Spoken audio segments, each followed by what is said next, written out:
Ashley, how are you doing? Good.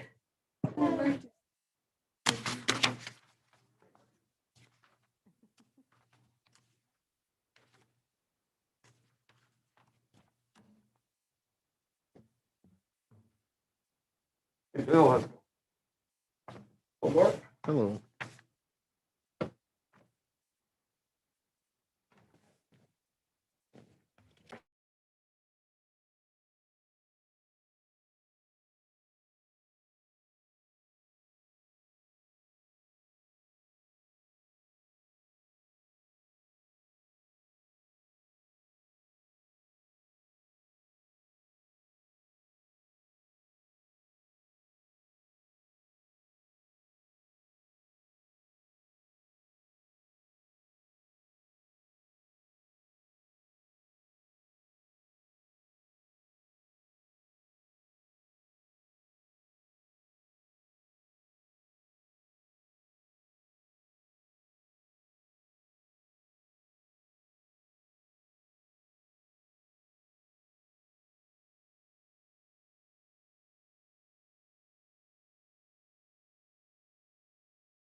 Yeah, Alex.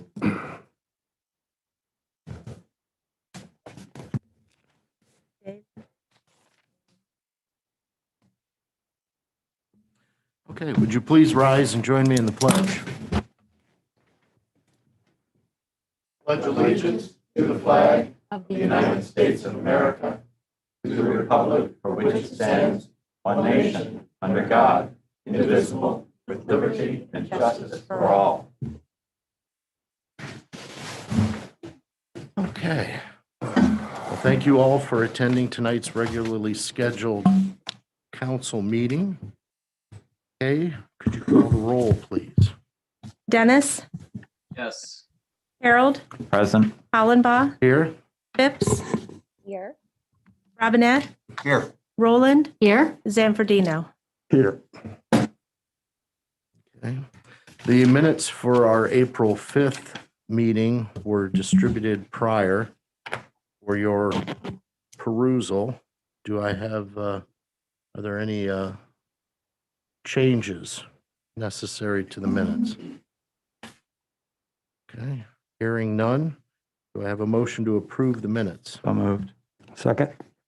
Properly moved and seconded. All in favor say aye. Aye. Opposed, same sign. All right. Correspondence. Kay, do we have any correspondence this evening? I have no correspondence. Which brings us to lobby visitations. Do we have anyone signed up for lobby visitations this evening? Yes, the first person would be Matt Bostorff. Matt, if you could come to the microphone and give us your name and address, please. Of course. How are we feeling about the mask? Permitted to be taken off at the podium or not? I can't give you permission to remove Understood. the No mask. problem. No problem. My name is Matt Bosdorf. I'm a long-term resident of Ward 3. Been there since about 2001. My wife and I, Matt, I'm sorry, go ahead. I'm sorry to interrupt. but please, The clerk needs your address. sorry, 433 South Maple Street. Thank you. Yes, ma'am. You good? Yes. I want to make sure I don't mess Oh, up. no, You're all fine. good Keep You're me in now. fine. check. Thank Keep me in you. check. It's all you now. All right. Social security number. Right on, right. My wife and I are Ward 3 residents, very proud property owners. She and I manage 7 rental properties, 6 of which are adjacent to our home on South Maple Street. The reason I'm here tonight is because of substandard or non-conforming properties in Bowling Green. And let me say, I think we're all on the same page. I'm with you guys 1,000%. We've got some properties in town that frankly are bringing down property values. They just plain look terrible. And frankly, it's a little embarrassing sometimes. And I think we can do a lot better. The question is, or it's been posed obviously several times, is how do we fix it? True to form, I think in our society today, we got to blame somebody. Somebody's got to be the fall guy. And in this case, it appears like it's the landlords. And I don't exactly know how that happened, but the landlords are the ones to blame, which is interesting because we don't have any empirical data that I'm aware of that leads us to that conclusion. And that's a fact because the city has given a solution to the problem to do a landlord registration, to do a couple different things, to gather data on how the different properties are being used in town. So as an example, how many properties are owner occupied versus how many properties are rental properties. But it doesn't matter. We don't have that data yet. It's still the landlord's fault. We do have some estimates though. 38% of the properties are owner occupied is what the estimate would be. That leaves 62%. I'm not awesome at math, but 62% of the rentals then. That's about 7,000 properties. I think if we take a look at a bell curve distribution, we can all understand and agree that of those properties, if the owner occupieds, we have probably some outliers or some outside rows of corn, if you will, that are some bad apples that probably don't take care of their properties. On the opposing side of that bell curve, on the 68%, we also have landlords, and we can probably all understand that we've got some bad apples there as well. The problem I have is we've chosen not to address the bad apples. We've taken all of the landlords and put them in a basket and then backed over them with the bus simultaneously. They have become the demons in this town. Rather than address the problem, we'd rather just sandblast the entire problem or the entire example of individuals. Let's give you an example. Let's say you guys all live on the same street. We'll call it Council Avenue. It's a beautiful place to live. Lots of big trees, freshly curbed streets, nice wide sidewalks, and you all mow your grass. It's wonderful. No dandelions. I fret about dandelions, except for one house. There's one house on your street, and it just ruins it for all of you. That guy doesn't mow his grass, never takes care of his property. And you go to the city and you say, we could use some help. And the city says, we've got a solution for you. What we'll do is we'll assess a fee for each of you of $25 a month so we can afford to pay someone to come and mow this guy's property for him. And then we'll come and inspect that property once a month. And while we're inspecting that property, we'll randomly inspect one of your properties. And then you'll have to pay to have that done, to have your property randomly inspected. And you might say that sounds a little unfair. And I happen to agree. That is unfair. Because what we're doing is we're punishing the many for the sins of the few. Instead of going after that bad apple and making that person responsible for their actions or lack thereof, we're making everybody responsible. And I just don't think that's fair. So what is my suggestion? I've got a few proposed suggestions. I wouldn't have come here otherwise. One is we use the existing mechanisms that we already have in place. Code enforcement for the outsides of the buildings. If we have peeling paint, broken windows, trash cans, etc., let's hold those property owners accountable, and let's hold the city accountable, the code enforcement officials, to make sure that we are seeing some progress in those areas.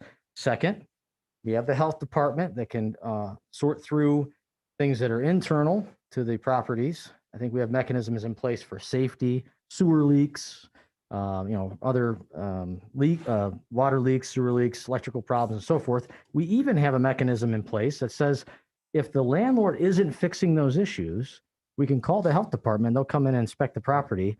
And if it's bad enough, they can put the rent into escrow to make sure those problems get fixed.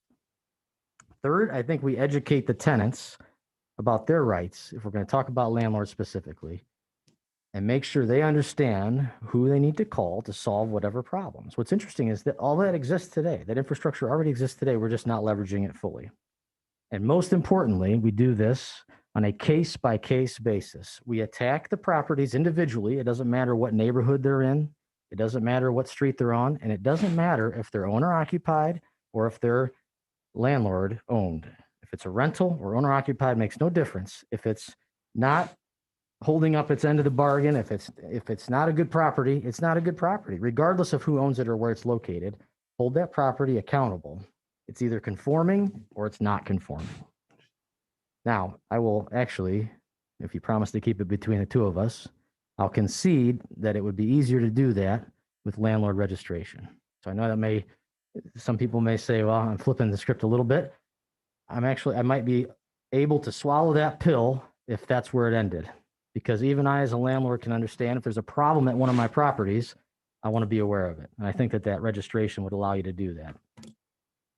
I do admit that the proposal that I've just laid in front of you is a little more reactive than proactive. And I think that's okay, because I think there's multiple players with skin in the game here. I think you've got landlords, I think you've got tenants, I think you have residents, and I think the city all has some sort of involvement in this solution. It's a problem that's citywide.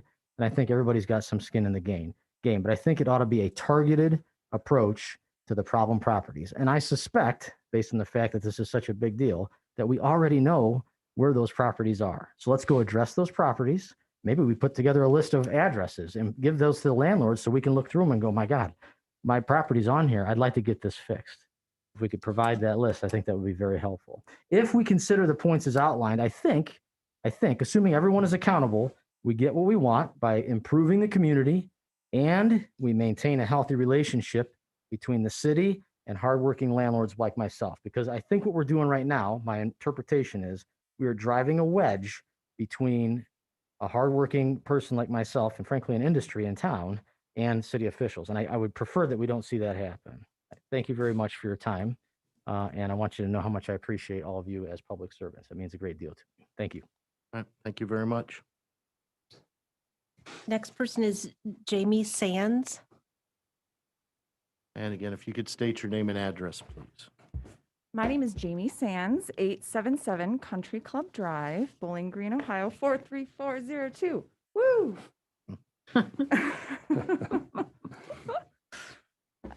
We have notes for you. I am here representing the Black Swamp Arts Festival. I am the chair this year as a volunteer, as we all are. And I'm also a townie in training. Thank you.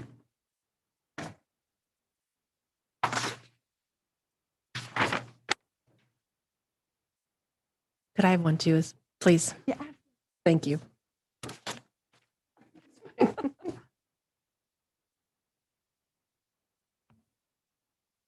So I am here today to talk about parklets, as you can see from the notes. And I just want to say that I am very impressed that everyone in this room is giving their very best for Bowling Green. It's really amazing. And I thank you, each and every one of you, for caring enough to put your best foot forward. So because I know that we all care about Bowling Green as our city, our community, our culture and commerce, I trust that you will hear me when I say that parklets as proposed will adversely affect the Black Swamp Arts Festival. The idea of parklets is super fun, but in order for us to plan the festival, we need to know a finalized layout by June 1st. June 1st. We need time to design the layout around the parklets and communicate load-in instructions to the artists. There are many details involved with the festival. So ideally, parklets would be capped. We were thinking at 2 this year, but capped at some point for us to transition. So I'm going to give a little bit of history from long-standing and wonderful volunteers. So the Black Swamp Arts Festival was founded in 1993 by downtown Bowling Green business owners and the Bowling Green Downtown Business Association. One of the goals was to bring people to the downtown area. The Black Swamp Arts Festival has been the biggest event in downtown BC ever, and many businesses can claim the festival weekend to be their best weekend of the year. So much of how we lay out the festival has been due to the growth and necessary use of resources, and we've always done our best to plan for the safety, working with the BG administration and departments. Thank you again. The downtown is not a blank canvas, as we are tied to utilities, street access, and natural traffic patterns, and accommodating fire department access to Main Street in the event of a fire. Position and number of parklets will severely impact placement of artist tents on Main Street. The layout of tents was determined following completion of Heritage 2000 project to provide a fire lane, which allowed space for burn radiuses for fire trucks. And if you've ever seen a fire truck turn on a dime, let me know. I'd love to see it. They usually have a very large turn radius. And particularly around the bump outs that were added in Heritage 2000. So artist tents may be reduced to a single file instead of the quad setup.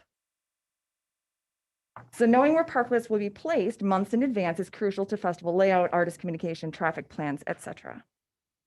So an overview of the difficulty parklets pose to the Black Swamp Arts Festival is that each 17 feet of parklet displaces approximately 8 artist booths.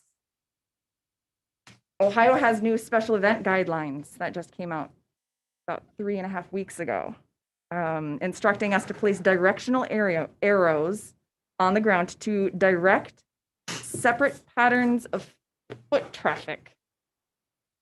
So this works really well with the traditional festival layout, as you can imagine. But the traditional festival layout is not possible with parklets, which will only accommodate a single row of tents. As opposed to, if you're familiar, the tents are backed up to one another and there's traffic on each side, traditionally. So as other art festivals transition to our traditional setup, we are trying to figure out how to revert to the single row that doesn't, we haven't figured out a way for that to meet criteria as of yet. Like we said, we love Bowling Green. We think this is a really fun idea. It is just very difficult to plan around the parklets. And too few booths will diminish the quality of the art show. Another major consideration is that the sidewalks will be congested with foot traffic. We don't have data on that, but that is estimated. So, it is, you see, we have additional notes. You know, we are asking for a June 1st final layout. It doesn't necessarily need to be that there is a deadline by that date. Maybe, you know, the application deadline. Maybe no new parklets are placed once we get the schematics until after the festival. We also want what's best for the downtown business, the businesses in our community and everything. So figuring out a way to work together so that we can accomplish these goals. And then in future years, we request that the city administration, as we have done in years past, work really well together to coordinate the parklet deadlines and details so that we have that information in a timely fashion and we can plan the festival. And thank you to city representatives, everyone, for meeting with us and being so wonderful with communication. We greatly appreciate everyone's efforts. So that is pretty much it. Thank you again, everyone. Mr. President, Yes, go ahead. may I ask Amy a question? Yes. Jamie, was made aware of this by one of your volunteers last week. And we discussed the possibility of just simply adding more Main Street space to Black Swamp Art Festival, extending it south where the teen art show has been, or the teen chalk art has been. And it was said to me that the vendors don't really like being that far south. But in my mind, that is going to be the only solution that I see. I don't think council will actually be taking a vote or anything legislatively. This is between the administration and the Black Swamp Art Festival, which I dearly respect and love. You've been around a long time. You're just a part of BG and make us what we are. You put us on the calendar. My question of you is, have you considered extending it, the exhibition south on Main Street towards the post office? Excellent question, Sandy. Yes, we have considered that, and that is still, in addition to needing the June 1st deadline, something that we are exploring. Okay. Now, when we close off 25, there need to be we need adequate exits so people can, right before the closure, turn off Mm-hmm. onto to be diverted onto a different route. I'm aware. In addition, so 80% of our festival booths are on the blocks north and south of Four Corners, which the parklets would displace most, if not all of those. And so we're talking about adding a significant amount, not, we're open to possibilities, but we would still, if we're going to utilize the downtown Main Street area and not move the whole thing south, knowing by June 1st is still really important to the festival for us to be able to plan everything and time it out. And so I am guessing a lot of people don't necessarily want to walk multiple miles for the festival, but that's just anecdotal because of the amount of foot traffic that we have that comes down Main Street and then turns onto Clough and doesn't get to the teen arts area. Is kind of what we're basing that on. Well, I respect very much that you've had your layout since Heritage 2000, but it's been 21 years and we're all growing, and Bowling Green is growing into seeing a need for parklets. And I would just urge you to be very serious in considering extending it farther south as a possible solution, because as you said, we don't know that people don't. Personally, anyone who's into health and fitness would say, let them walk. You're walking 4 blocks and you're going to go 5 blocks if you go farther south. So it's not that much of a walk or an addition, really. And I do understand that some people turn off at Clough and go to the Wood County Art Exhibit. I think it can be made workable, very workable, and have parklets also. I think it can, and I hope it can. Well, I'm confident that we all are interested in the same things, and we all appreciate the fine quality of work that you guys do every year to put on the Black Swamp Festival. And it's certainly my hope that, everyone can work together in a spirit of cooperation and everything will be fine. So thank you very much for your comments, unless there's something else you'd like to share. Absolutely. Well, I just really hope that we can ease into the parklets. It is a great idea. And like we said, we all love Bowling Green and we want what's best for the businesses and the community, for sure. Filling out the full downtown with parklets would displace all of the booths from the downtown.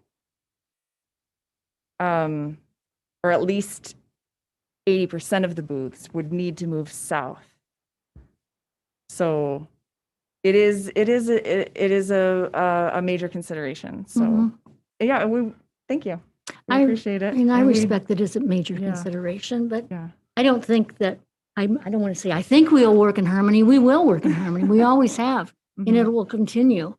And we will work together. This, I guarantee the administration wants to work to the utmost to make it effective. Mhm. And I think that is who you'll be continually working with. You'll continue to have meetings with them, but it's just my personal feeling that Mhm.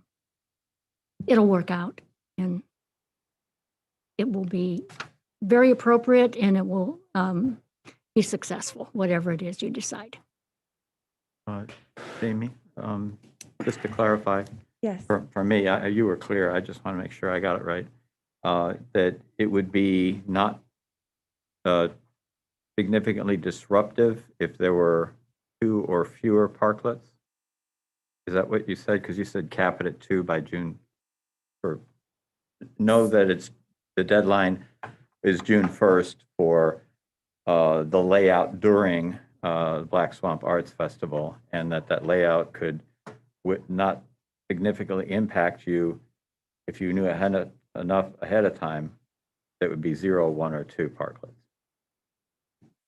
Correct. So if we knew by June 1st, we can plan around them. Okay. But if we don't know when parklets will show up, we can't plan that space at all. Right. And that if the scenario unfolded where there were 2 that were granted and were going to be in place, 2 would be fine.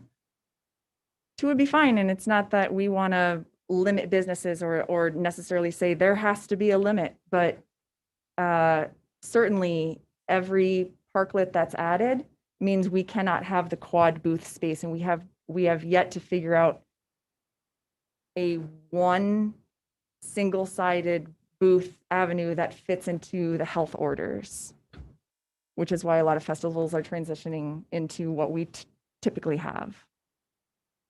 So we need to know the amount of displacement even for the application to the city for the permit. Yeah. All right, thank you very much. Thank you. Just one last thought, Jamie.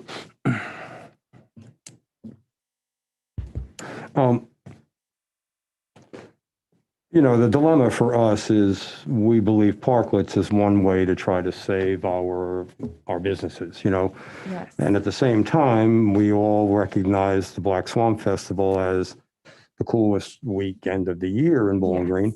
Maybe we all don't, but I do. And we all recognize the importance of that to commerce also. So that's the dilemma, We kicked around a deadline to a certain extent, but it really didn't get very far because there's looking at a weekend versus the businesses that are there each year, 52 weeks a year, and trying to have them get through this pandemic nightmare. When I spoke to Todd about this, the only thing, and I think as summer goes on, people aren't going to ask for one of these in June, July, why bother? Because there's only 4 months left then. So the timing may well work out. But I think the position we're at, it's great to know you meet with the administration with regularity, because if there is a surprise parklet, you'll know quicker than we do. You know what I mean? How often do you meet with the administration, for example, as a group? So site and logistics, once a month. Once a month? Yes. Yeah. And the city is very, very supportive. But if the June 1st is so that we not only can plan, but so that we can communicate load-in times with our artists. So if a space is not spoken for, but it could, a parklet could appear, then we can't plan that space. Well, Yeah. And in large part due to the necessity for a fire lane. And so that's 24 feet each there. That's 2 lanes essentially. Yeah.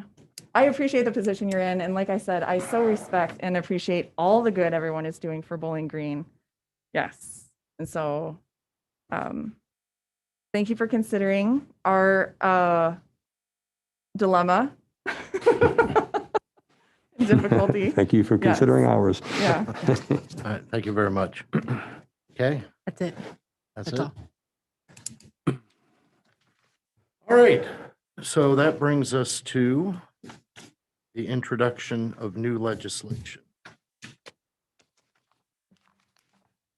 Mr. President, Mr. Robinette, from the Finance Committee, I've got 5 ordinances.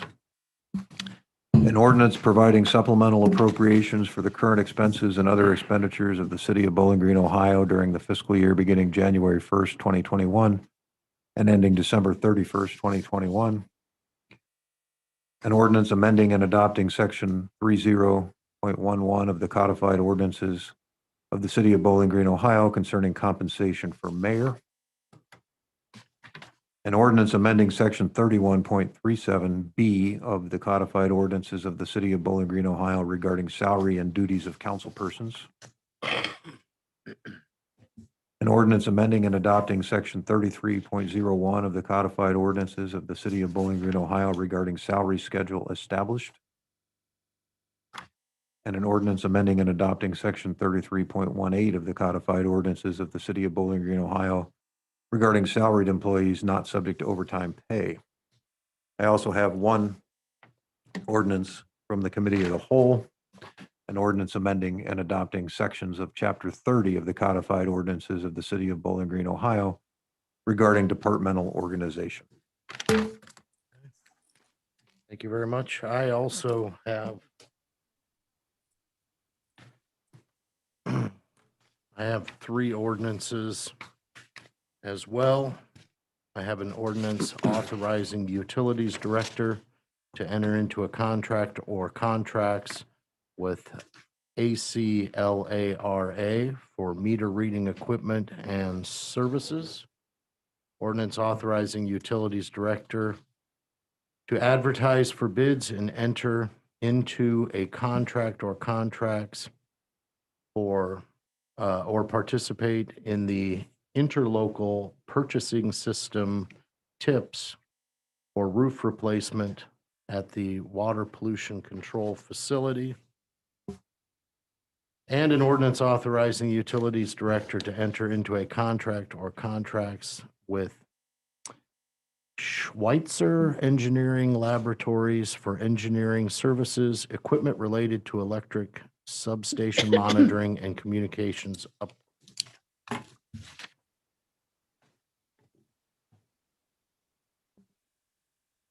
Mr. President, Mr. Zanfordino.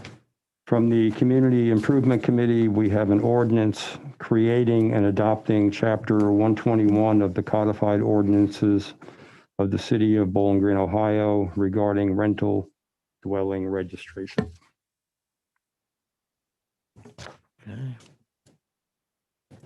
Mr. President, Ms. Phipps.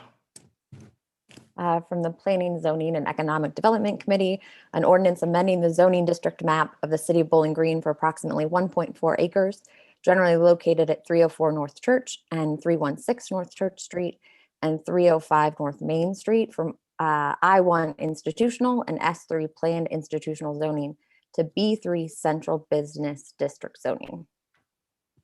Okay.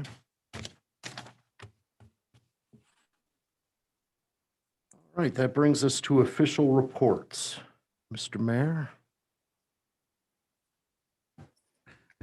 Good evening, council. I have just a couple of items this evening. First of all, I have a proclamation from the office of the mayor. As most of you are most likely aware, April 30th is Arbor Day.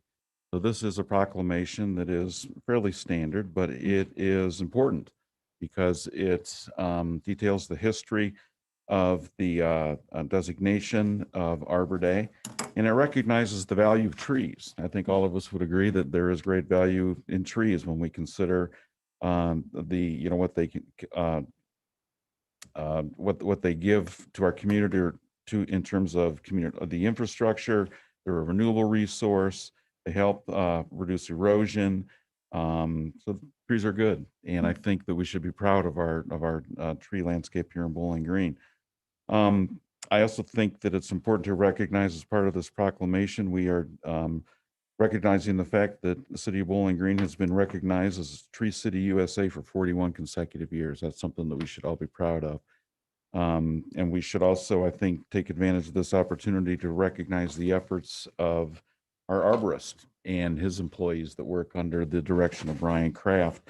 As you're all aware, our arborist Grant Jones recently left the city to pursue an opportunity in the Chicago area, but that does not diminish Grant's contributions to this community. His work was exceptional, and we certainly appreciate his contributions, and we're thankful for all the work that they do. So, proclamation recognizing Arbor Day. I also wanted to provide a brief update on conversations that we have had within the administration related to stimulus funds related to the American Rescue Act. We are still awaiting guidance from the Treasury Department. I just this morning spoke with a representative from Senator Brown's office in an effort to try to get some inside scoop if there was anything coming, but there is no inside scoop. Everybody's still waiting for the Treasury Department to issue guidance on what will be considered allowable expenditures. So that, of course, is primary consideration as we consider what we may or may not do with this funding that will be coming to our community. I have, however, been spending some time thinking and talking with other members of the administration about the need to develop some guiding principles as we begin discussions that will take place moving forward. I think that it's very important that we recognize the fact that these are one-time funds. And that, for me, at least, this creates a focus on capital projects that will improve the quality of life for Bowling Green residents and make it easier for the city to deliver the high-quality service that our residents expect. We also, I believe, should be considering projects that could provide a return on investment. And we also need to determine ways to provide relief to our local residents and businesses who have felt the economic impact of COVID-19. I think, of course, that the use of funds must be allowable as determined by the U.S. Department of Treasury. I think it's important to avoid duplicated programs. That would be programs that could potentially be funded by other political subdivisions or recipients. And I also think it's important that we not consider programs that would create an ongoing expense stream, tying back into the fact that these are one-use or one-time funds. And I think, finally, we really need to consider how we can have the most broad community-wide impact with our use of these funds. So in an effort to try to identify how we might utilize the money, I've created 4 general categories that we will be considering moving forward, and then kind of plugging potential projects into these categories as we get a little bit further in the process. These categories would be titled Neighborhood Development and Community Assistance, Livability, Accessibility, and Enrichment, Job Creation and Economic Development, and City Financial Stability. So I hope that that provides just a little bit of an update on an ongoing situation. Of course, we will continue to communicate with council as we get a little bit further down the road in our discussions. This will be, of course, a collaborative discussion. And that's all I have, Kit, unless you have any questions for me. Are there any questions for the mayor? All right, thank you very much. Thank you. Municipal Administrator, Ms. Treader. Good evening. I have 2 topics to discuss with you this evening. The first is a follow-up to a question that Councilmember Harold asked me last time. I apologize, I did not have an opportunity to return your call today. I'm out of the office unexpectedly. But discussing East Worcester Street and the upcoming project here, and Bill, if I understood your question correctly, just trying to understand how complete streets were analyzed in looking forward to that project. Is that correct? Yes, how the complete street resolution that was passed years ago, how that was used and incorporated in the decisions for the project. Okay, great. So just a quick summary of what our project is here is the paving project that is to occur on East Worcester Street from Campbell Hill Road to the CSS Railroad tracks is scheduled to occur in 2021. And it's made possible to us through outside grant dollars from the Ohio Department of Transportation, specifically the ODOT Urban Paving Program, which has been a tremendous asset to the city of Bowling Green over the years. The application for funding was actually made back in 2017. And I was trying to remember who was on council at that time. I think Sandy and John may have been our only folks, but I can't quite remember for sure. So that's phase 1 of 2. And phase 2 is scheduled to occur in 2022, with West Worcester Street being paved from Church to Haskins, and then continuing on 64 from Haskins to Wren Road, roughly our corporation line out there. The project scope is to mill and fill the existing roadway, along with minor concrete work to address conditions at storm drains. Now, to understand a little bit here about the circumstances that we're in, East Worcester varies, and if you're like me, you travel that area a lot, from 3 lanes to 4 lanes, with the majority of the road being 3 lanes. The existing road width is approximately 40 feet, which varies depending on the number of lanes in certain locations. By and large, the existing configuration consists of 1 westbound lane, 1 eastbound lane, and a center turn lane. And all of those lanes are approximately 12 feet, again, with some variation there. East Worcester near I-75 has an annual average daily traffic, AADT, count of 16,891. And continuing west towards the downtown and the railroad tracks, that annual average daily traffic count is approximately 10,233. The roadway is classified as a principal arterial, which suggests that this traffic is a mix of vehicle types with a large percentage of being semi-trucks. The speed limit also varies all the way from 25 up to 40, with a large part of that corridor, again, the one we're talking about for the 21 project, being 35 to 40 miles an hour. So we looked back in trying to trace the history here and options that could be considered out there. And the reigning master plan on that actually goes back to the 2008 traffic master plan, which identified the suggested bike treatment along there, talking about it. There's kind of, we can provide this to you via email if you'd like, since it's probably going back a ways, you probably haven't seen it.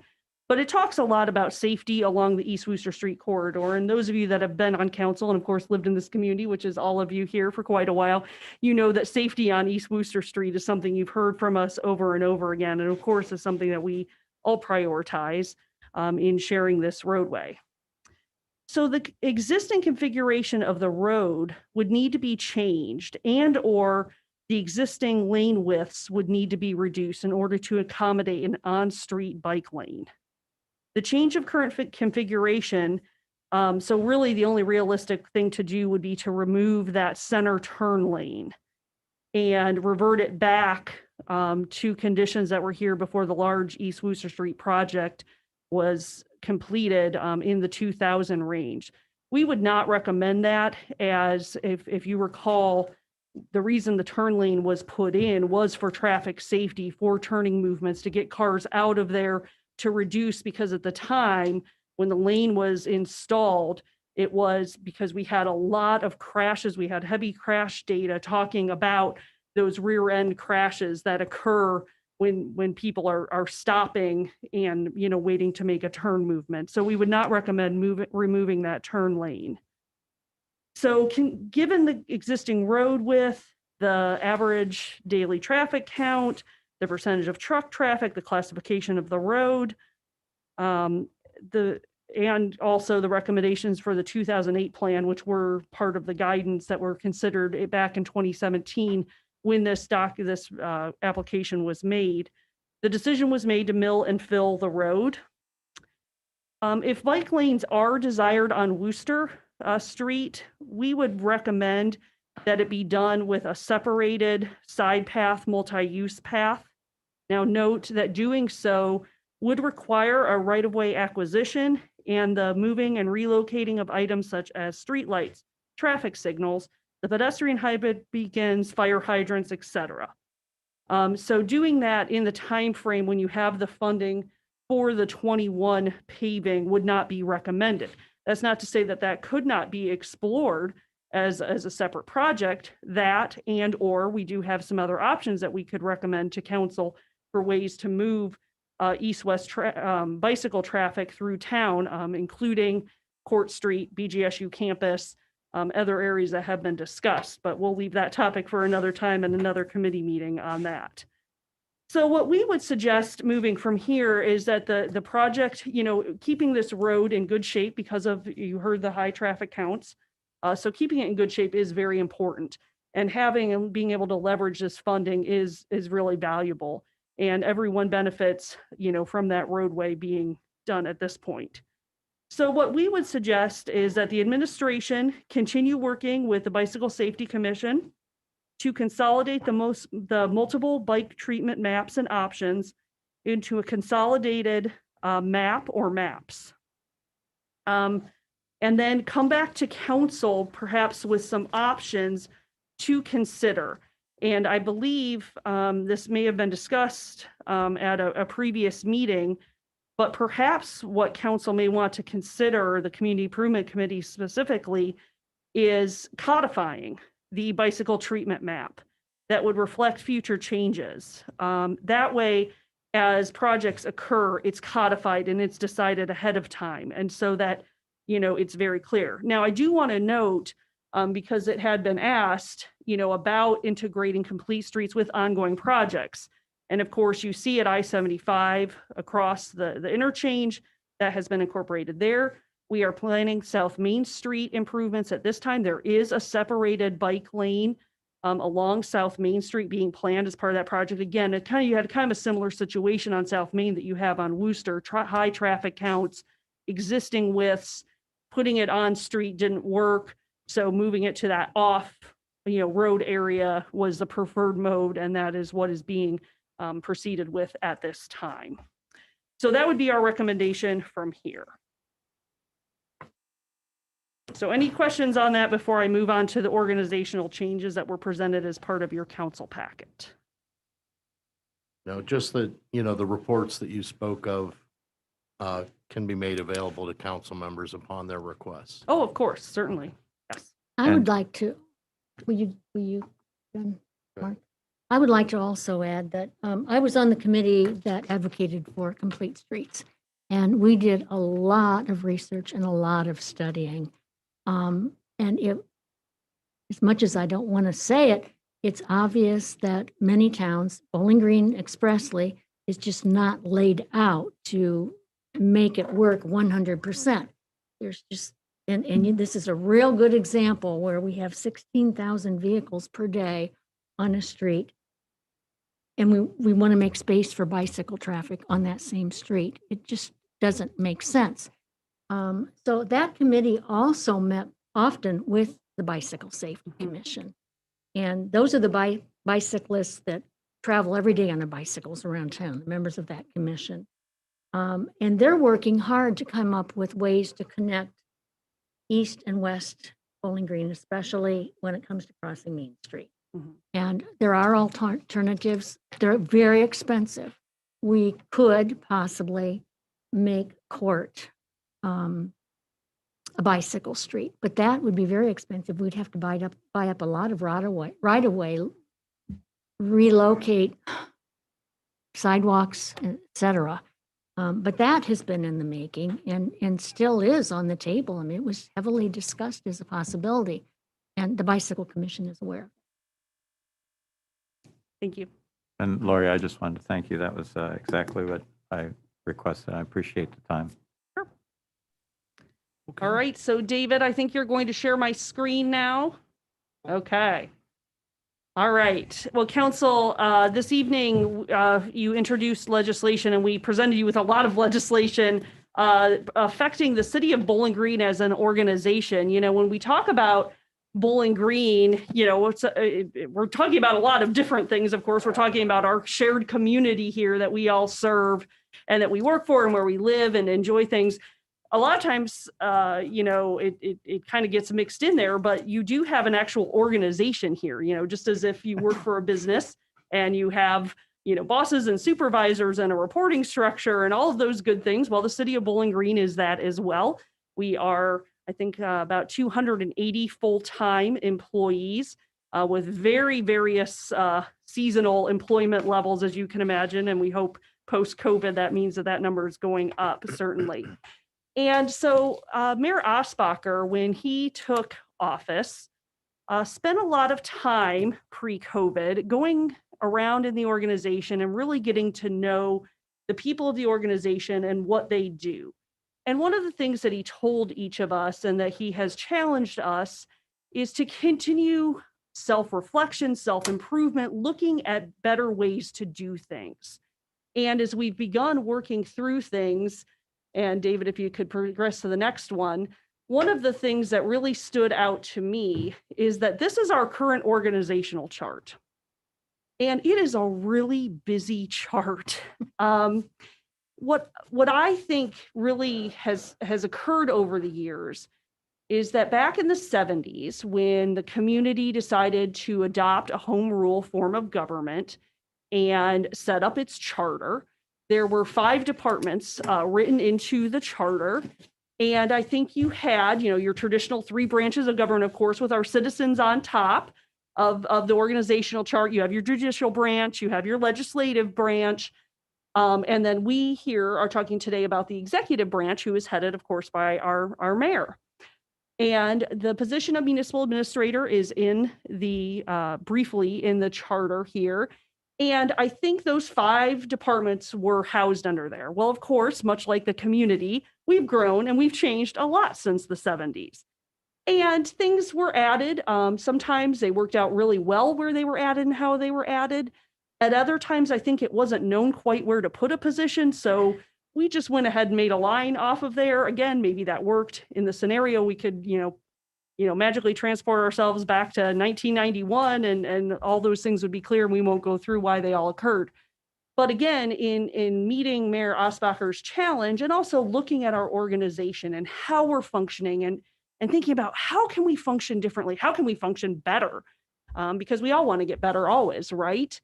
What we're proposing, if you'll roll to the next one, is updating our organization and reporting structure to reflect the current and anticipated future community needs. Certainly the needs of our community have changed since the 70s.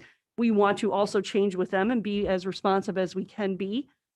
We are talking about decentralizing command and control, focusing on creating an organization that has the ability to be more responsive as community needs evolve and change. And of course, we're going to still reflect our same goals and values, which is always to provide excellent services and government services to the citizens of Bowling Green. We think that what we're going to show you here in a moment will help to streamline our communications and allow for quicker decision-making. And also it puts like departments more together and puts them in a position to work better together. So the next one, please. So what we're going to be doing is creating 4 bureaus that will report to the mayor via the municipal administrator. You can see them listed here. We have public services, public safety, administrative services, public infrastructure. And then each existing department will be placed into a bureau, and often departments have a division underneath. Now, if you recall back that first chart I showed you with the current organizational chart where you have those offices up there, where we are eliminating those offices and in most cases turning those into divisions. So those divisions are housed within a department. So if we can go to the next one, we will see a little bit visually starting to look at what the new organizational structure will look like. Again, I point out our citizens here at the top of the chart and the mayor leading the executive branch. And these 4 bureaus will then report to the municipal administrator. And our next chart, which will be a little harder to read because we're getting small, here you can see which each departments are. So I'm going to very quickly walk through this and I will wrap up. I apologize, it's a longer report than I usually give. However, this is many months of work really shown right here and a really new, exciting opportunity for our organization. So sorry if I'm a little long-winded. But we have our Bureau of Public Services, and Mayor Osbacher will be appointing Joe Fawcett to head that Bureau of Public Services. And in there will be the Department of Public Works, and that houses the Public Works Division and our arborist, our Parks and Recreation Department, and a new department that we are recommending to be created via the legislation that you introduced this evening, which is a communications department. That will have two divisions, the Sustainability and Public Outreach Division and Information Technology. Now, I do really quickly want to note of this because this is one of the examples of places where we are really trying to change. As communications have evolved and become more important, reaching out to our citizens in different and more engaged ways, working with all of you council members who are hearing from your constituents in ways, we see a real active place for improvement here. And this department, we think, is going to poise us well to be more responsive and collaborative and again, get information out quicker in new and different ways to support our citizens and interact between their local government. So we move over to the Bureau of Public Safety, and I will be the head of the Bureau of Public Safety as I am now the Director of Safety, which of course is our police and fire divisions. And I will also be heading up the Administrative Bureau, which will contain our Planning Department, and with that, the Grants Division, our Finance Department, and the Income Tax Division. And this is another change. We're changing personnel to human resources. I think we told you that in your packet. We're finally moving that title to human resources, as that's, we think, a little more appropriately named here. So they are part of the Administrative Bureau and our Law Department and the prosecutor who reports to the Law Director. Our last bureau to discuss is the Bureau of Public Infrastructure, and Brian O'Connell will be appointed by Mayor Osbacher as of July 1 to be the head of the Bureau of Public Infrastructure. He also, of course, serves as our Utilities Director and will retain that role as well.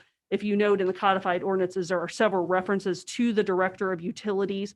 And so instead of changing that everywhere, he will just wear multiple hats. There is a provision, just so you know, in the codified ordinances that does allow a department head to serve as a department head for multiple departments when that is deemed. And of course, you have your 5 divisions in public utilities. And also we'll have the engineering department, which contains both the engineering division and our GIS, which GIS is another example of something that I'm sure in the 70s they didn't envision. Now, real quick, before I wrap up here, one of the things that, we've been talking to the organization about, we're just getting this rolled out to staff right now. So as you're learning about it, additional staff members are as well. Is one thing you can't show on an organizational chart because you need to keep it clean is horizontal communications. And so we are working really actively with the staff on collaboration, cohesiveness, and working across the organization on various initiatives. So I think that's all that I had on that, but I'm glad to answer any questions that you may have. Mr. President? Mr. Harold. Yeah, Lori, 2 questions. Sure. One, when you talk about the communication, are you envisioning that to be communication from the city to the citizens, or are you looking at it as a two-way communication? For example, for many years, off and on, there's been discussion of an ombudsman position, which would be basically someone that would be a go-to for citizens if they had any concerns or anything like that. And one thing that I've heard from a few people is that sometimes when a citizen wants to contact the city, it takes a few routings to get to the right place. So that's the backdrop of my question. Are you envisioning it one way or two way? Yes, to both. I mean, it's two-way communication. I mean, it's to improve all of the communications, both in, within the organization. So what we are putting out, and yes, looking at citizen communications and how best. So I don't feel that I can necessarily say that every citizen should call the communications person. Right. I think that we'll want to be crafting that in a specific way. But if you go back to the chart, what will happen is that our current sustainability coordinator, Amanda Gamby, will become the division head for that area. We are going to be hiring a communications person who is outlined again in the ordinances that you have.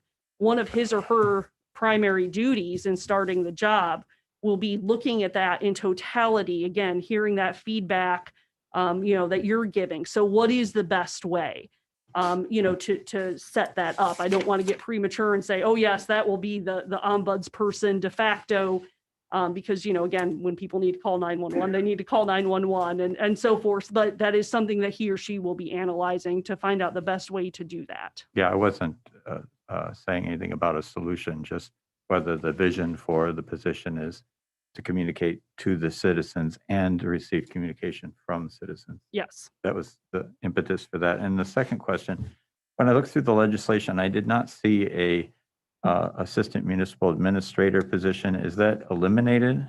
Correct. That position is going to be taken out, and the Bureau of Public Services director put it in that place.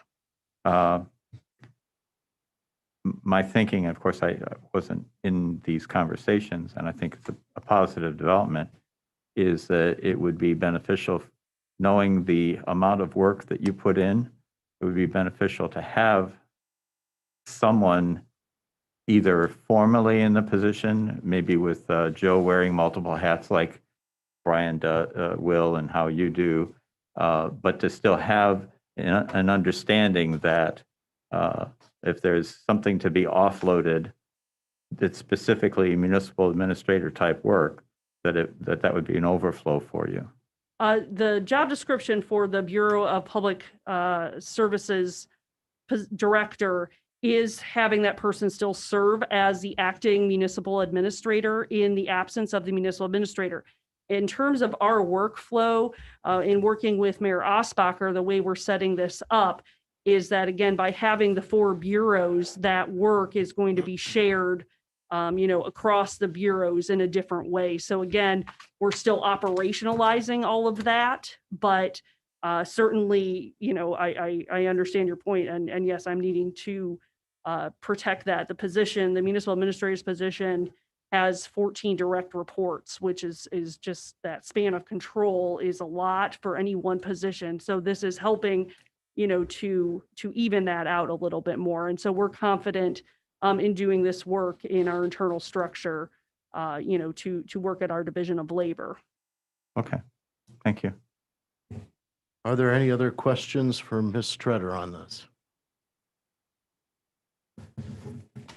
Okay, Thank you. thank you very much. Let's see. It looks like City Attorney, Mr. Marsh. Already said everything I was gonna say. I hate it when that happens. Are there any questions for Mr. Marsh this evening? Okay, unless I missed anyone. That is the end of official reports, which brings us to council committee reports. Mr. President, Mr. Robinette.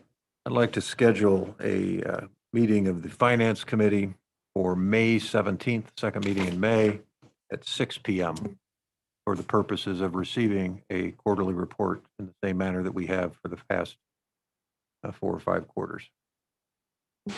Date is that again? The 17th, the second meeting in May, 6 p.m.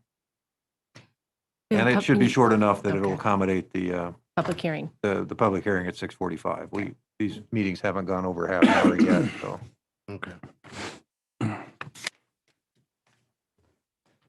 Mr. President, Mr. Zanfordino. the Community Improvement Committee had another meeting on April 8th regarding looking at rental registration, licensing, and possibly inspections. And we have a meeting this Thursday, the 22nd at 5:30 to continue those discussions. That meeting will be at the Veterans Building to give us a bigger space for this meeting. As I've mentioned, we don't talk about this outside of council, Bill and Jeff and I. What I'm hoping to accomplish at this next meeting, if we can, is at the last meeting, we were talking about the city's draft as a kickoff of discussion.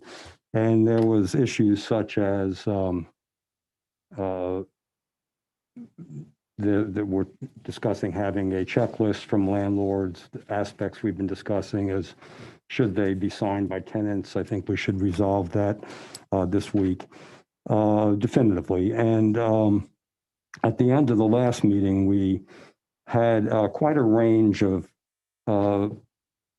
inspection possibilities.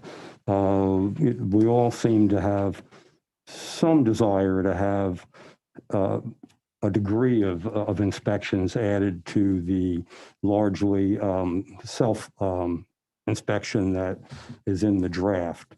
So my hope on this Thursday is that we can look at that disparate concept of inspections slash audits and come to some type of agreement on that we can move to the full council.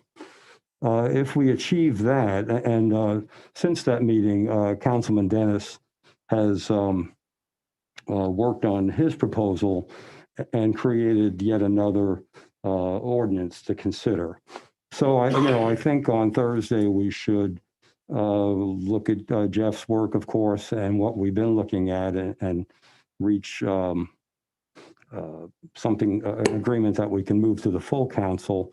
And if we achieve those aspects, the remaining piece to discuss, to my recollection, will be looking at a specific checklist to suggest to the full council. I would like to leave that piece for yet another meeting.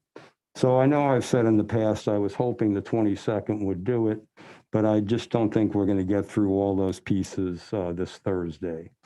So just wanted to publicly state what I hope we achieve, and that wanted to ask Kay to look for a final meeting for that checklist piece. And the meeting on Thursday will be just a meeting where we discuss these possibilities. We're not viewing it as a public meeting. With people coming to the microphone. We've had quite a bit of feedback, and as this goes forward, we will certainly continue to get feedback. So my hope for Thursday is that we just resolve the issues before us, and then at that meeting, perhaps, Kay, we can set up that final meeting I'm proposing. Thank you, Kay. Thank you, Mr. President. Mr. President? Mr. Harrell. Just a point of clarification from you as president. Do you see it as an option that if we came up with, we meaning the Community Improvement Committee, came up with the second portion of the legislation without the checklist, that would be enough to advance to council and then have the checklist? Perhaps a way to do that would be have the administration come up with a draft, and then we would work from that. In other words, would it be within what you were envisioning to have everything but the checklist to advance to the council? Because some of the items aren't necessarily part of legislation. Like, for example, the parklets. If we have the parklets, the administration worked very many hours to come up with a very good procedure that's not really part of the legislation. So do you envision that the checklist would be part of the legislation or not? And then we'd be able to figure out whether that's something that, I'd hate to hold up the whole thing just for a checklist, because that could be quite a bit of work in and of itself. And I'm not sure that, I think the committee would have a role to play, but I'm not sure that coming up with the list, maybe giving some guidance to the administration, and then have them come back to us with a draft checklist might be a more efficient way to go. I would be comfortable with that. Mr. President, how would you answer Mr. Harrell's question? Well, this is what you were asked to do last January. Determine if there is a need for rental licensing, registration, and/or inspections. Identify what problems need to be addressed. Determine if these problems are isolated to a particular type of rental or if they are an industry-wide problem. If rental licensing, registration, and/or inspections are deemed necessary, generate a checklist of items to be inspected. Recommendations should be mindful of the cost in both staff time and taxpayer dollars required to implement and enforce. Conduct at least 2 public meetings, you got that covered, okay, to gather public input. Complete, there was a deadline set, which all things considered, you guys did a great job on that. The last thing on here is that the Community Improvement Committee is not tasked with crafting legislation. So what I need out of you guys is a recommendation for council in general as to how you feel that we need to proceed on this. I would say, this was given to you over a year ago, and naturally the situation has changed. This is what I asked you to do, so as close to this as you can get would be awesome. Having got that input, perhaps then, since the president wishes for us to come up with a checklist, the way to go about that would be to direct the administration, once we have things firmed up, direct the administration to come up with a checklist to come back to us with, and that would be our way of fulfilling the assignment.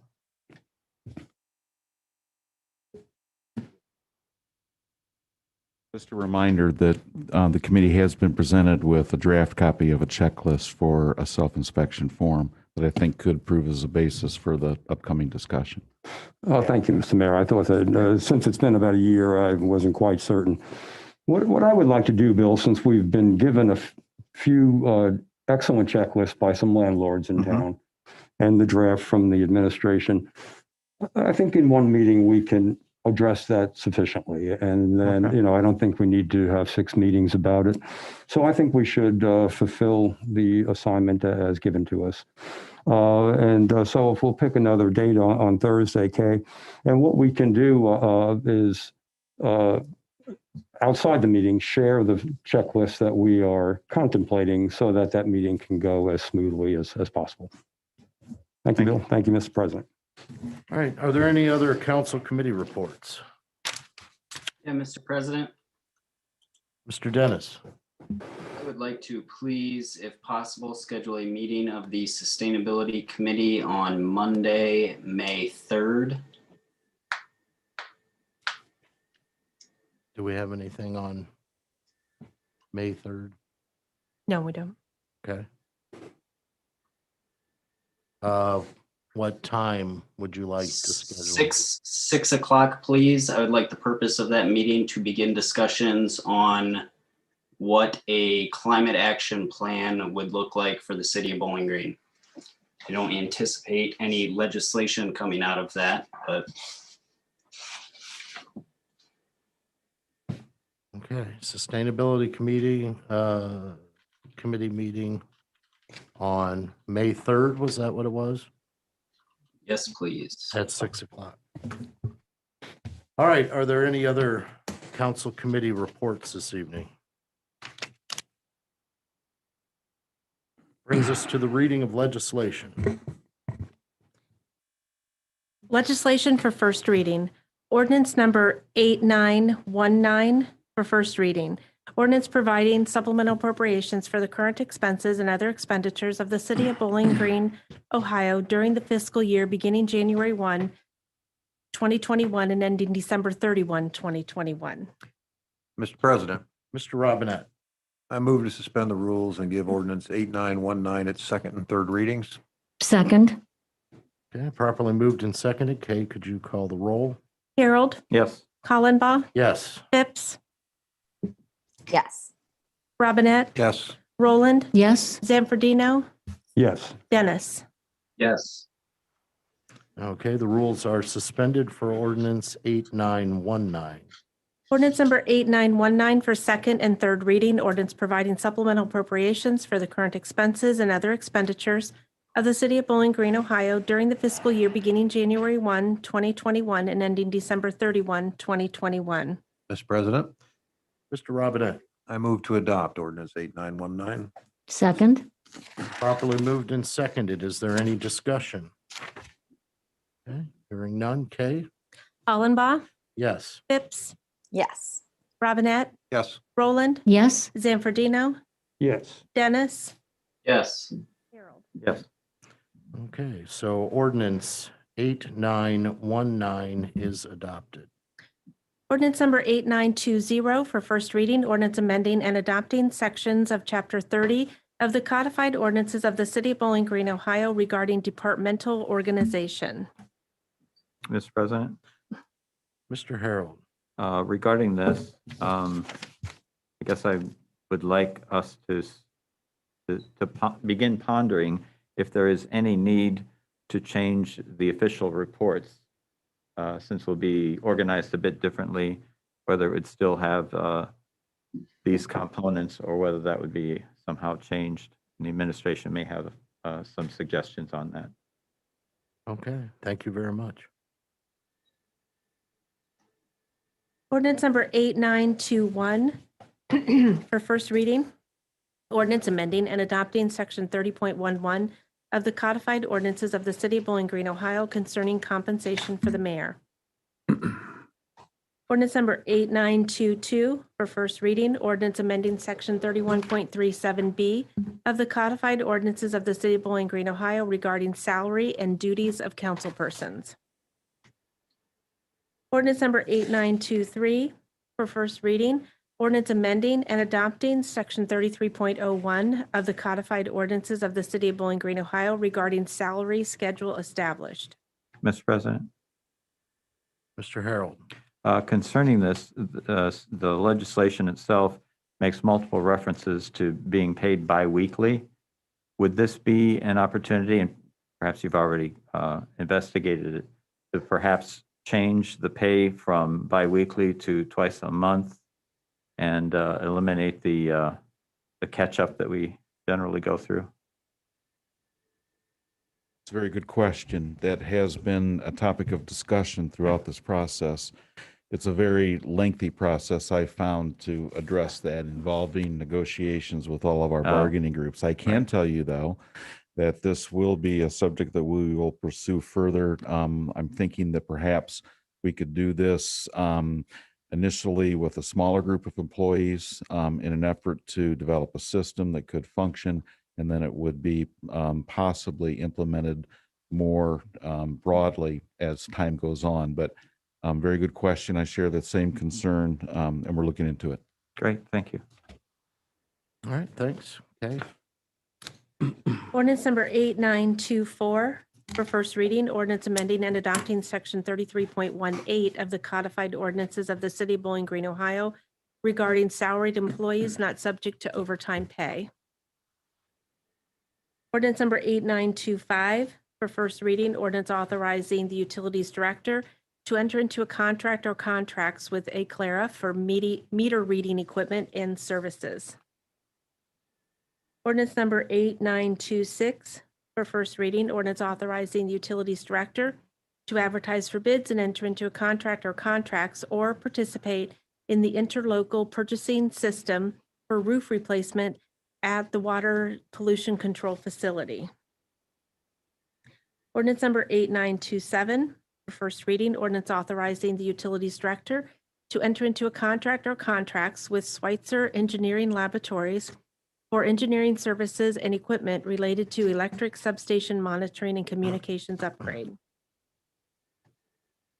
Ordinance number 8928 for first reading. Ordinance amending the zoning district map of the City of Bowling Green for approximately 1.4 acres, generally located at 304 North Church Street and 316 North Church Street and 305 North Main Street, from I-1 institutional and S3 planned institutional zoning to B3 central business district zoning. Mr. President? Mr. Harold. I just have a question. One of the proposed uses of this land is to close a portion of Oak Street. Would that necessitate a rezoning of the street or a reconfiguration of the specifications of what's being involved? And obviously, we don't need an answer tonight. I'm looking that way. Lori gave the long report. I thought she should have to answer all the questions for crying out loud. Congratulations, Councilman Dennis, on the newborn. I just heard about that today. Congratulations. Thank you. If that transpires, we'll probably have to rezone the property then, but it hasn't been decided. The library hasn't Okay. decided what action to take yet. In fact, I think they're gonna have a meeting on Thursday to talk about that with my library hat on. But I don't think they'll even make a decision then on that. But it looks like whatever happens, even if the street is vacated, it will probably not include building addition. That's what I'm hearing from them Right, right it's now. some green space or something. So there'll be time to change the zoning to make it correspond with everything else. Okay, great. It shouldn't affect the project. Thank you, Mike. Mr. President, Ms. Phipps? we need to set a public hearing on this ordinance for June 7th at 6:45. Is that right, Kay? Yes, ma'am. Okay, thank you. All right, thank you very much. Ordinance number 8929 for first reading, ordinance creating and adopting Chapter 121 of the codified ordinances of the City of Bowling Green regarding rental dwelling registration. Legislation for second reading. Ordinance number 8917 for second reading, ordinance accepting annexation of approximately 20.384 acres of land in Plain Township, Wood County, Ohio, from City of Bowling Green petitioner. Mr. President, Ms. Phipps? I move to amend ordinance 8917 by substitution. There was an error in the total acreage identified in the previous version. Second. Okay, properly moved and seconded. Okay, Phipps, Yes. Robinette, Yes. Roland, Yes. Zanfordino, Yes. Dennis, Yes. Harold, Yes. Hollenbaugh. yes. Okay, so ordinance 8917 is amended by substitution. Ordinance number 8918 for second reading, ordinance establishing interim zoning of RC recreational conservation zoning for approximately 18.51 acres of land on South Winter Garden Road, recently annexed to the City of Bowling Green as petitioned for by the City of Bowling Green. Mr. President, Ms. Phipps? I move to amend ordinance 8918 by substitution. Same issue, an error in the previous total acreage identified. Second. Okay, properly moved and seconded. Kay? Robinette, Yes. Roland, Yes. Zanfordino, Yes. Dennis, Yes. Harold, Yes. Hollenbaugh, Yes. Phipps. Yes. Okay, so ordinance 8918 is amended by substitution. Legislation for third reading. Ordinance number 8914 for third reading. Ordinance authorizing the utilities director to advertise a request for qualifications and enter into a contract or contracts for engineering services for improvements to the Carter Park Water Tower. Okay, I move that we adopt ordinance 8914. Second. Properly moved and seconded. Is there any discussion? Okay, okay, Roland, Yes. Zanfordino, Yes. Dennis, Yes. Harold, Yes. Hollenbaugh, yes. Phipps, Yes. Robinette. Yes. All right, ordinance 8914 is adopted. Ordinance number 8915 for third reading, ordinance authorizing participation in the ODOT road salt contracts awarded in 2021 and declaring an emergency. Mr. President, Mr. Robinette, I move that we adopt ordinance 8915. Second. it's been properly moved and seconded. Is there any discussion? Okay, Zanfordino, Yes. Dennis, Yes. Harold, Yes. Hollenbach, Yes. Phipps, Yes. Robinette, Yes. Roland. Yes. All right, ordinance 8915 is adopted. Ordinance number 8916 for third reading, ordinance amending and adopting sections of Chapter 98 of the codified ordinances of the City of Bowling Green, Ohio regarding rights-of-way management and declaring an emergency. Mr. President, Ms. Phipps, I move to adopt ordinance 8916. Second? it's been properly moved and seconded. Any discussion? Yes, Mr. President. Go ahead. I'd like to get some clarification from some questions that I've received from members of the community before we approve this, and I certainly intend to approve the measure. But a question came up about assurances against encroachment in front of existing businesses. In other words, making sure that business A doesn't park a parklet in front of business B. Is there that provision? Is that provided for in the, or is that even an intent? I mean, for example, it could occur that a business has no parking in front of it and asks permission to put one down the street, which happens to be in front of a competing or another business. Just curious about what the thoughts are from the authors. Rachel, do you have an answer for that one, or? Oh, is no one in the administration want to take that?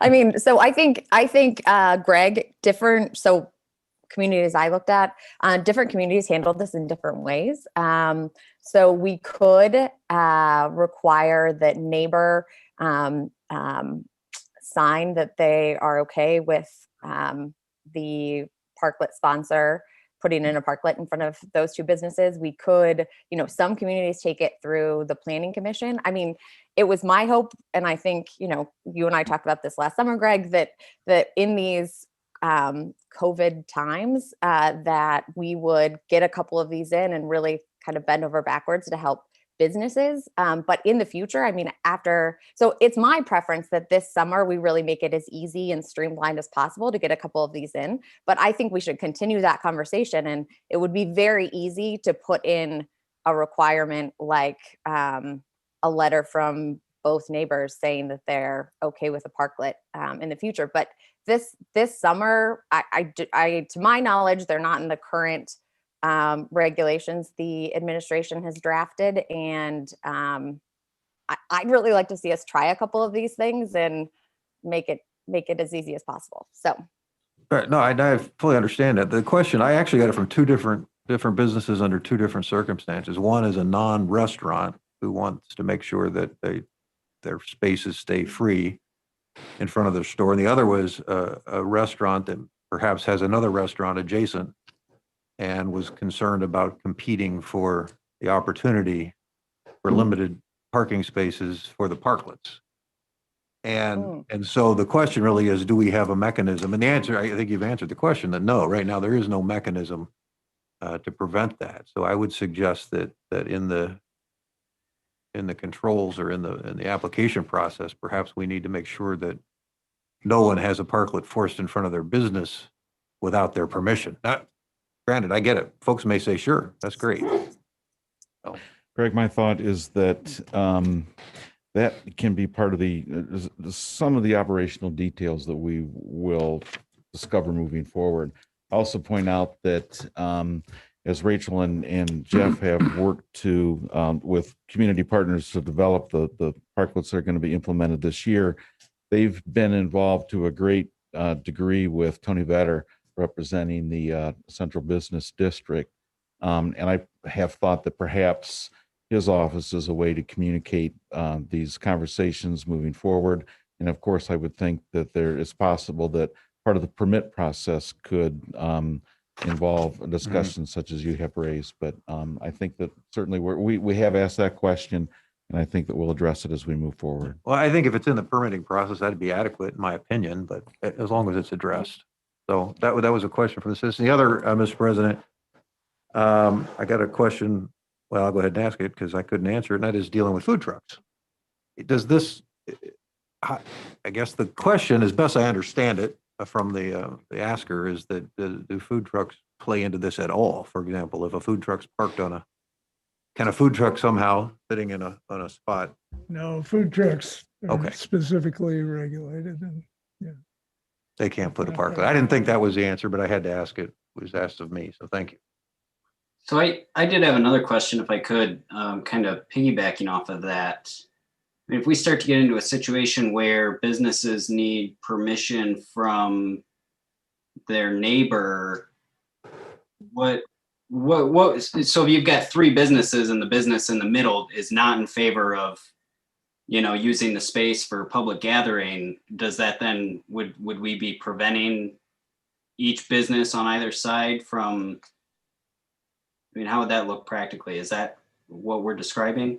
I think what Greg was asking was, let's say I own a business and the person next to me wants to put a parklet out, but instead of putting the parklet in front of their business, they want to put it in a parking space in front of my business.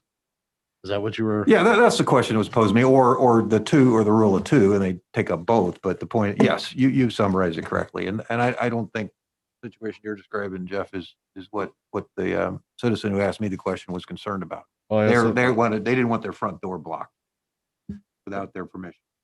I just want to point out that some of these issues I think will be, to some extent, addressed with the limit on parklets per block. There's only 2 per block.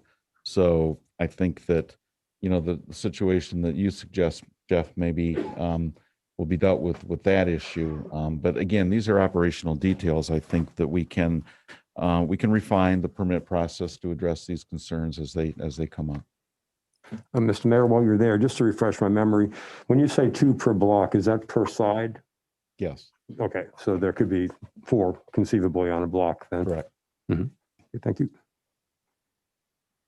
Okay. The only thing I would ask the group, and I understand, and I think this is awesome work, and I certainly want to commend, Rachel for this important development. Is there any merit or any one besides me that thinks that some kind of application deadline would be helpful? I understand, listening to the Black Swamp folks tonight, that if they had information by a certain date, they would be less impeded. I hate to impose anything on a business given the crisis they're going through, and maybe this is not the year to even speculate on that. But the festival is an incredibly important piece of Bowling Green, and it will be each year going forward. So is there anyone that has any interest in some kind of deadline other than myself? I mean, we could certainly do that. I think that the way that this is set up, it's going to naturally encourage everybody to get their permit in as soon as possible. I think that's kind of baked into the permitting process, because we are limiting the total number and we are asking the businesses to invest a pretty significant amount of money up front. I'm not going to throw a parklet down in September if it's going to cost me the same amount of money and I'm only going to be able to have it out there for 2 months. Particularly if my neighbors are also trying to put one out, and the first 2 to get their permit into the planning department are the ones who are going to get approved. So we could put a date on it, but I think that a lot of these things are already kind of encouraging people to get it in early and have the plan set. I mean, they can go on the street April 1st, I believe. It needs to be signed off by a structural engineer. The plans need to be submitted and approved, all the drawings. This is not going to be something that I think happens overnight anywhere. Thank you, Jeff. Yeah, a lot of these questions seem to be sort of operational questions that, the administration will be able to work out when they come up with, the application process, and in conversations with the Black Swamp organizers as far as, this is kind of a work in progress. We don't know how popular it's going to be. We don't know what it entails. We don't know what problems might arise and, how they might best be addressed. So,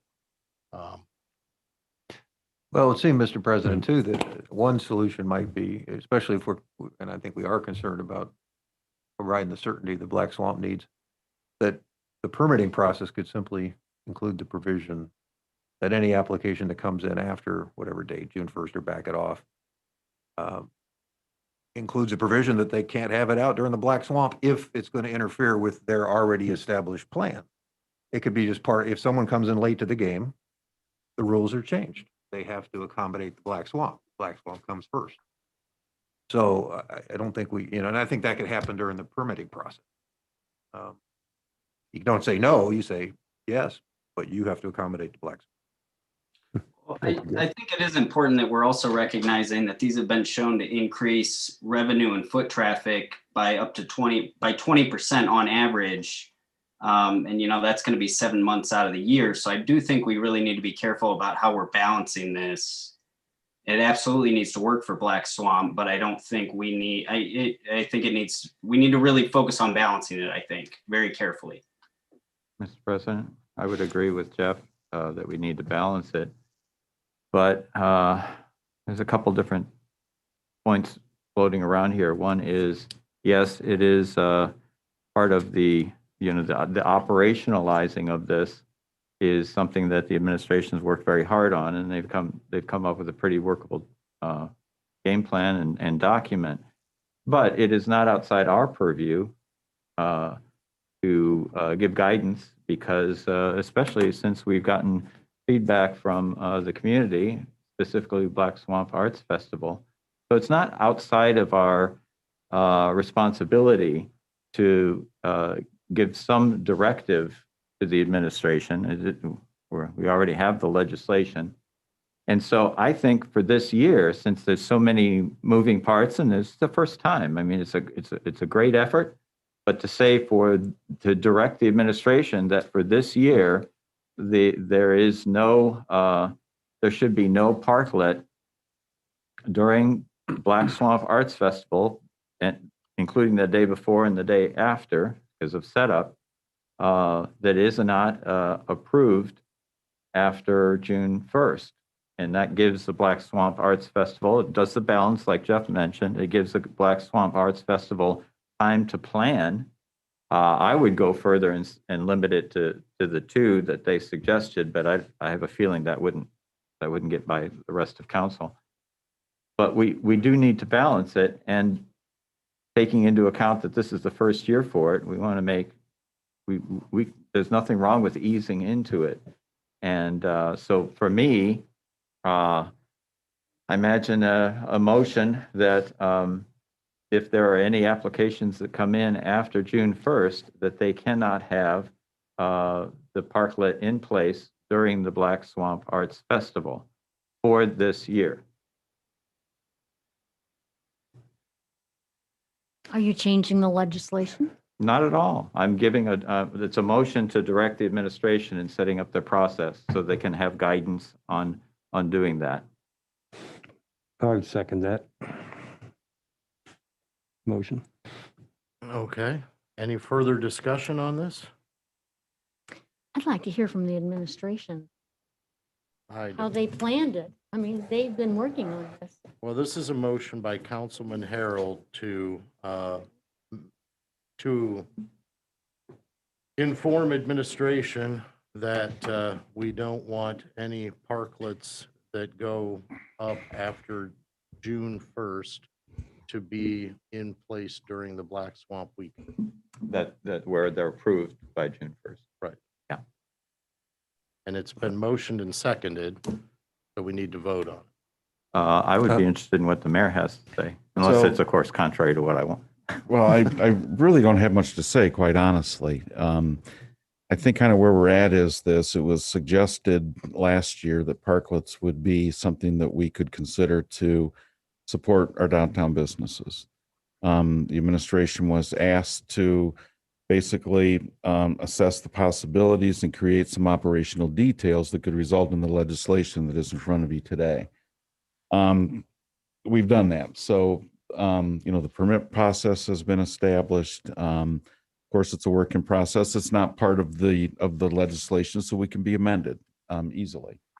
In terms of this year in parklets, frankly, the administration has played no role in where we're at in terms of these two parklets coming. Councilpersons Phipps and Dennis have been working with downtown businesses to enable this. And frankly, I'm not sure that the administration would be involved necessarily in the process moving forward.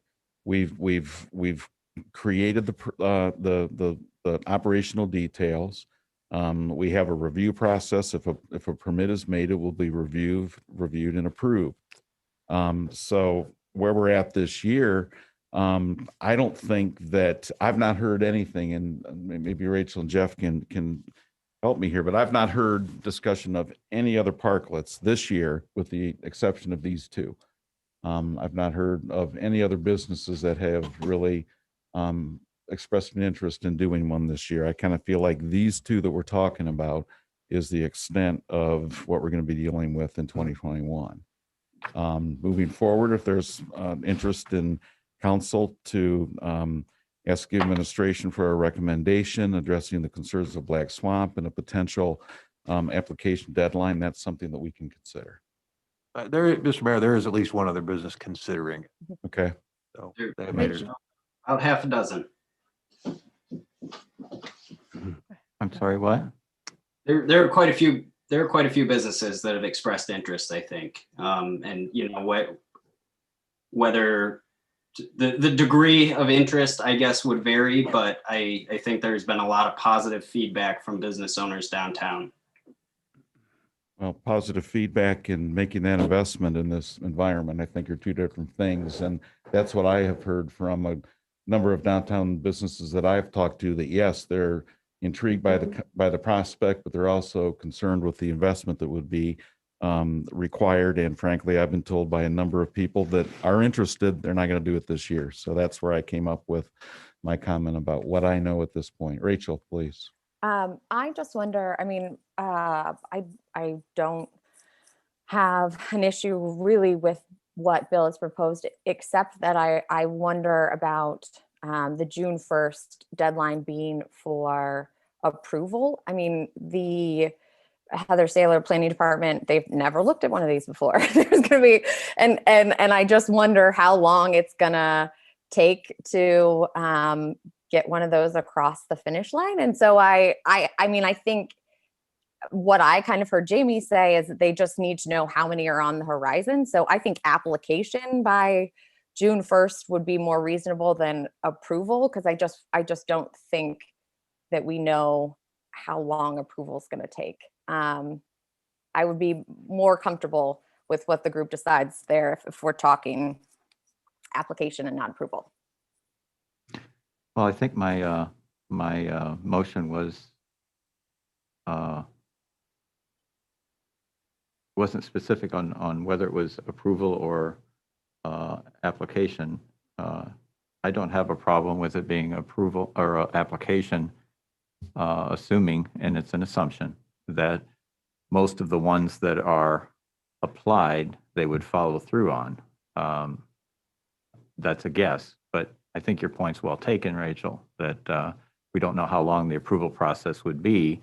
It might be the type of thing that they should have applied 2 months ago to make a June 1st deadline. So I don't have any problem with amending it from whatever I said to application by June 1st. The key point is that on June 1st, there would be a very good idea as to the extent to which Black Swamp Arts Festival would have to change their very successful formula to accommodate this new parklets. And I think everybody on council, and I rarely speak for council because I don't have a clue, but I think in this case, everyone's in favor of parklets. It's just that, as Jeff said, there needs to be a balance. And for this year, since it's such a new thing, for this year, I think it perfectly appropriate in the application process. There are certain hoops you have to jump through, or boxes you need to check, that this would be a box, that if there is an application after June 1st, the parklet can't be up during Black Swamp Arts Festival, so that there would be no surprises. And if I'm changing that, then I think, John, you would have to okay the change from approval to apply? I think Rachel's differentiation between application and approval is really a point well taken. I think I am certainly comfortable with seconding that there needs to be a deadline for application per se of June 1st. And you can apply after June 1st, it's just that you can't have it up during Black Swamp in that case. And although it's a lot of, it's a lot of work to put a parklet in and a lot of investment, we also have a long time investment in the Black Swamp Arts Festival. Okay, so it's been properly moved and seconded. Several times. Okay, Going to do a roll call. sure. Okay. Dennis, Could you repeat the motion? Good luck. Anybody that files an application for a parklet after June 1st this year, this only affects this year. Anyone that files after June 1st has an understanding that they cannot have their parklet up during Black Swamp weekend. Okay. Yes. Harold, Yes. Hollenbaugh, Yes, Phipps, Yes. Robinette, Yes. Roland, Yes. Zanfordino. Yes. okay.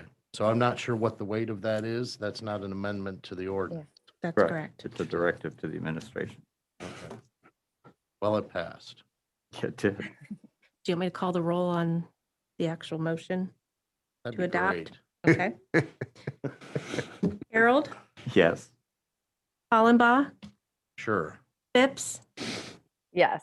Robinette, Yes. Roland, Yes. Zanfordino, Yes. Dennis. Yes. Okay, so ordinance, let me get glasses. Ordinance 8916 is adopted. Okay, who made the motion and who seconded it? The mean to adopt it? Yeah. Rachel Okay, and Sandy. okay, thank you. And then we had a discussion that was quite lengthy. Yeah, don't blame me. All right, is there any other business to come before council this evening? Mr. President, I only have one thing, and that is to commend Rachel and the administration for the very impressive amount of work on the parklets. It's good to see when a council member gets the fire and sees that there's something that needs to be done and just goes all after it. So Rachel, kudos. I would like to commend the Thank Dennises. you, Bill, but I would for, remind you that this, I was just going to say, I was they're going to new baby, commend but the I would say Dennis. this was our, Go ahead, Rachel. Rachel's going to say that the administration. yeah, did a lot then of you work. commend the Dennises. No, what I'm going to say is it's our 2014 future land use plan. There's lots of great ideas in there. This is this is our community planning. Thank you. There you go. Awesome. All right. And Jeff, to you and your wife, thank you for providing us with a future taxpayer. Thank you. All right. Is there a motion to adjourn? So moved. Second? Okay, properly moved and seconded. All in favor, say aye. Aye. Hi. Oh, same sign.